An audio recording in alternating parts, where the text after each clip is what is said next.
রাজধানীর বাজারগুলোতে ভোজ্য তেলের সংকট দেখা দিয়েছে। কারওয়ান বাজারের খুচরা ব্যবসায়ীরা বলছেন, তেল কোম্পানিগুলো দাম বাড়ানোর আগে এমন সংকট তৈরি করে।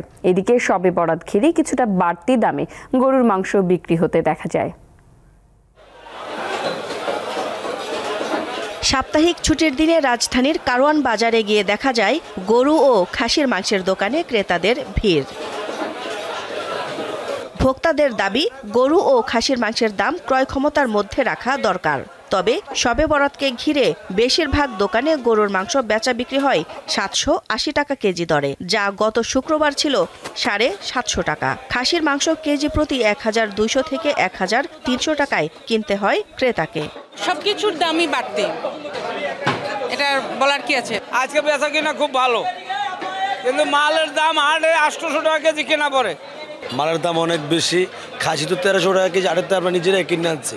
শবে বরাতে অনেক ঘরে হরেক পদের হালুয়া ও রুটি তৈরি হয়। বাজার ঘুরে দেখা যায় হালুয়ার অন্যতম উপকরণ চিনি, বুটের ডাল ও মুগ ডালের দাম বাড়েনি, বেচা কেনাও ভালো।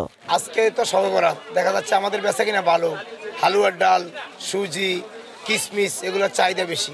আর সামনে রমজান, সবকিছু মিলিয়ে বেচা কিনা ভালো হইতেছে। কোনোটাই তো যাইতেছে না, খুব কষ্ট আছে আর কি। তবে বাজারে সংকট দেখা দিয়েছে ভোজ্য তেলের। এজন্য বিক্রেতারা দায়ী করেন তেল কোম্পানিকে।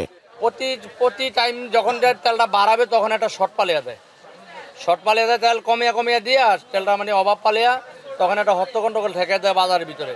তেল পাওয়া যাচ্ছে না, তেল পাইতেছি না। তেলের দাম এখন সামনে রোজা তো একটু বেশি, আর বোতল তেল তো দোকানে গেলে বলছে পাওয়া যাচ্ছে না। খোলা তেল নিলাম 165 টাকা লিটার। তো তার কি করার মতো লোক আমরা দেখি না, সবাইকে চেয়ারে বয়ে বড় কথা কয়, মাঠে ফিরলে কেউ নাই। স্বস্তি রয়েছে সবজির বাজারে, সরবরাহ ভালো থাকায় দামও কম। ফুলকপি, টমেটো, শিম, আলু সহ প্রায় প্রতিটিরই দাম স্থিতিশীল রয়েছে। আদা, রসুন ও পেঁয়াজের দাম নিয়েও অভিযোগ অনেকটাই কমেছে। দিলশাদানি, দীপ্ত সংবাদ, ঢাকা।